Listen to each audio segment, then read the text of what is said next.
यह कहानी की शुरुआत होती है जब सभी लोग ट्रिप पर निकले हुए हैं और राहिंताक्षरी का खेल खेलते हैं। राही जब गाना गाती है तो अनुपमा के चेहरे पर एक अलग ही चमक आ जाती है। सबका मूड अच्छा होता है, तभी प्रार्थना की बिंदी गिर जाती है और ख्याति उस पर एक गाना गा देती है। सब लोग थोड़े चौंक जाते हैं, लेकिन जब ख्याति रुक जाती है तो अनुपमा प्यार से उसे दोबारा गाने के लिए कहती है। ख्याति फिर गाना शुरू करती है और सबका दिल जीत लेती है। वहीं दूसरी ओर मोटीबा अपने तानों से बाज नहीं आती और कहती हैं कि जब भी अनुपमा के घर वाले कोठारी हाउस में आते हैं वहां क्लेश होना तय है। लेकिन पराग साफ कहता है कि क्लेश इनके आने से नहीं बल्कि हम सबके व्यवहार से होता है। बाबूजी बहुत शांतिपूर्वक कहते हैं कि अगर हमारी वजह से तनाव हो रहा है तो हम चले जाते हैं। अंश कहता है कि हम प्रेम का सम्मान करने आए थे लेकिन हमें अपमान मिला। पराग और प्रेम मिलकर निर्णय लेते हैं कि अब हम शाह हाउस चले जाएंगे, वहीं खाना बनेगा और वहीं खाया जाएगा। यह सुनकर मोटीबा चौंक जाती है। प्रेम यह तय करता है कि बाबूजी को दवाई देनी है, इसलिए खाना यहीं खाकर जाएंगे और फिर निकलेंगे। प्रेम बाबूजी को प्यार से बैठने को कहता है। दूसरी तरफ गुलाबो सभी को सोते देखती है और कहती है कि अब घर में शांति है। परी राजा को मैसेज करती है, प्रार्थना अंश को फोटो भेजती है। राही अनुपमा के कंधे पर सिर रखकर सो जाती है और अनुपमा को यह देखकर एक सुखद एहसास होता है। देविका यह सीन देखकर मुस्कुराती है और उनकी एक फोटो खींच लेती है। अनुपमा जब वह फोटो देखती है तो राही के बचपन की यादें ताजा हो जाती हैं। वह सोचती है कि शायद यह ट्रिप मां बेटी के रिश्ते को फिर से जोड़ देगा। वह उस फोटो को अपने फोन के कवर में लगा लेती है। उधर मोटीबा क्रोधित होकर खुद चाय बनाने लगती हैं।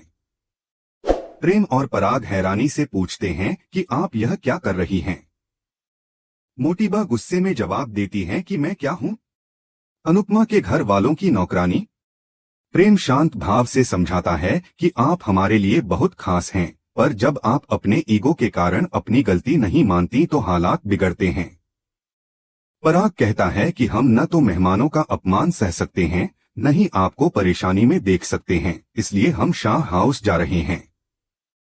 मोटीबा चुप हो जाती हैं और सोच में पड़ जाती हैं। वह मन ही मन बहुत असमंजस में होती हैं।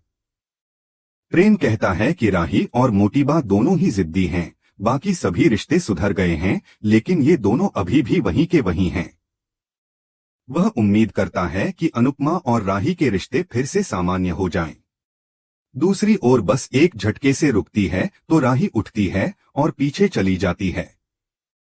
देविका अनुपमा के पास बैठती है और उसे धन्यवाद देती है कि वह सबको साथ लेकर आई। अनुपमा मुस्कुराकर कहती है कि असल में सब कुछ देविका की वजह से हुआ है। वह यह भी कहती है कि इस ट्रिप से रिश्तों में जो खटास आई थी वह शायद अब धीरे धीरे खत्म हो जाएगी। देविका उसे भरोसा दिलाती है कि सब कुछ ठीक होगा, जैसा अनुपमा चाहती है। गुलाबो बस रोकती है और सबको फ्रेश होने के लिए कहती है।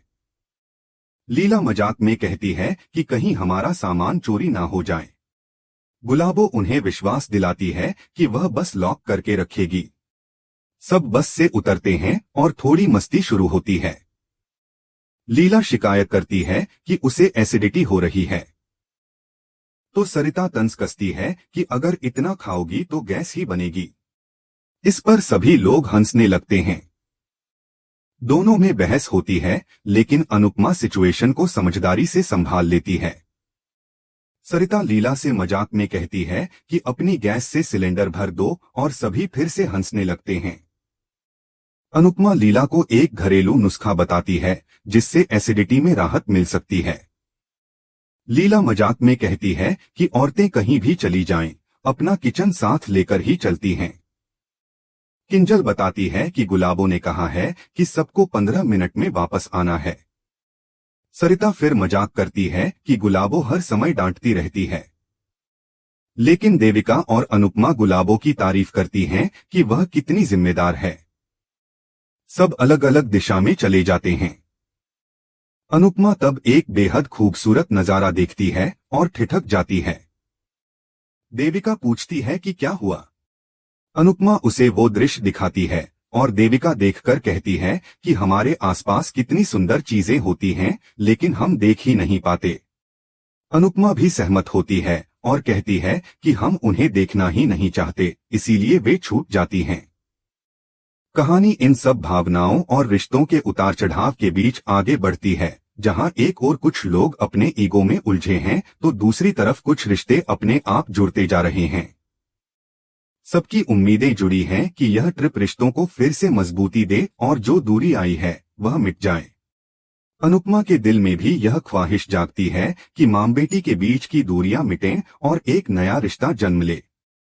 देविका की मौजूदगी, गुलाबों की जिम्मेदारी और परिवार के अन्य सदस्यों की छोटी छोटी बातें इस यात्रा को एक भावनात्मक और यादगार सफर बना रही हैं। अनुपमा और सभी ट्रिप पर निकले हुए हैं। माहौल हल्का फुल्का और खुशनुमा है। राहिंताक्षरी के खेल में राही जब गाना गाती है तो अनुपमा के चेहरे पर एक अलग ही सुकून नजर आता है। सब उस पल का आनंद ले रहे होते हैं कि अचानक प्रार्थना की बिंदी गिर जाती है और ख्याति उस पर गाना गाने लगती है।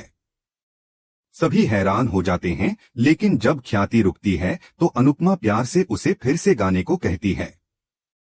ख्याति दोबारा गाना शुरू करती है और माहौल में फिर से खुशी फैल जाती है। वहीं दूसरी तरफ मोटीबा अपने तानों से बाज नहीं आती और कहती हैं कि जब भी अनुपमा के घर वाले कोठारी हाउस आते हैं तो क्लेश जरूर होता है। पराग साफ कहता है कि क्लेश उनके आने से नहीं बल्कि हमारे अपने व्यवहार से होता है। बाबूजी समझदारी से कहते हैं कि अगर हम वजह हैं तो हम वापस चले जाते हैं। अंश कहता है कि हम प्रेम के सम्मान में आए थे, अपमान सहने नहीं। पराग और प्रेम मिलकर निर्णय लेते हैं कि हम शाह हाउस जाकर खाना बनाएंगे और वही खाएंगे, जिससे मेहमानों का भी अपमान न हो और किसी को कोई परेशानी भी न हो। मोटीबा यह सुनकर हैरान रह जाती हैं। प्रेम कहता है कि बाबूजी को दवाई देनी है, इसलिए अभी खाना खाकर जाएंगे। बाबूजी को प्रेम बैठने को कहता है और माहौल शांत होता है। गुलाबो इस बीच कहती है कि अब सब थककर सो गए हैं तो थोड़ी शांति है। परी राजा को मैसेज करती है और प्रार्थना अंश को फोटो भेजती है। राही अनुपमा के कंधे पर सिर रखकर सो जाती है, जिसे देखकर अनुपमा के चेहरे पर एक सुकून भरी मुस्कान आ जाती है। देविका यह दृश्य देखकर खुश होती है और उनकी फोटो खींच लेती है। अनुपमा जब वह फोटो देखती है तो उसे राही के बचपन की यादें आ जाती हैं और सोचती है कि शायद यह ट्रिप उनके बीच की दूरियों को कम कर देगा। वह उस फोटो को अपने फोन के पीछे लगा लेती है। दूसरी ओर मोटीबा गुस्से में चाय बनाने लगती हैं, जिससे पराग और प्रेम हैरान हो जाते हैं। जब वे उनसे सवाल करते हैं तो मोटीबा कहती हैं कि क्या मैं अनुपमा के घर वालों की नौकरानी बन गई हूं। प्रेम शांत स्वर में कहता है कि आप हमारी इज्जत हैं, लेकिन जब आप अपने ईगो के कारण अपनी गलती नहीं मानती तो परेशानी होती है। पराग कहता है कि हम न तो आपका अपमान कर सकते हैं और न मेहमानों का, इसलिए हम शाह हाउस जा रहे हैं। मोटीबा चुप हो जाती हैं और सोच में पड़ जाती हैं। प्रेम कहता है कि राही और मोटीबा दोनों ही जिद्दी हैं, बाकी सब रिश्ते सुधर गए हैं, लेकिन ये दोनों अभी भी वहीं रुके हुए हैं। वह उम्मीद करता है कि अनुपमा और राही के बीच भी सब ठीक हो जाए। इसी बीच बस में एक झटका लगता है, जिससे राही जाग जाती है और पीछे चली जाती है। देविका अनुपमा के पास बैठती है और उसे धन्यवाद देती है कि उसने सभी को साथ लाकर यह ट्रिप खास बना दिया। अनुपमा कहती है कि असल में सब कुछ तुम्हारी वजह से है। वह कहती है कि उसे उम्मीद है कि इस ट्रिप से जो रिश्तों में दरारें आई हैं, वे भर जाएंगी। देविका भरोसा दिलाती है कि ऐसा ही होगा। गुलाबो बस रोकती है और सबको फ्रेश होने के लिए कहती है। लीला मजाक में कहती है कि कहीं सामान चोरी न हो जाए, लेकिन गुलाबो उन्हें भरोसा दिलाती है कि बस लॉक कर दी जाएगी। सब नीचे उतरते हैं और मस्ती का माहौल बन जाता है। लीला एसिडिटी की शिकायत करती है तो सरिता कहती है कि जब हर चीज ज्यादा खाओगी तो यही होगा। सभी हंसने लगते हैं।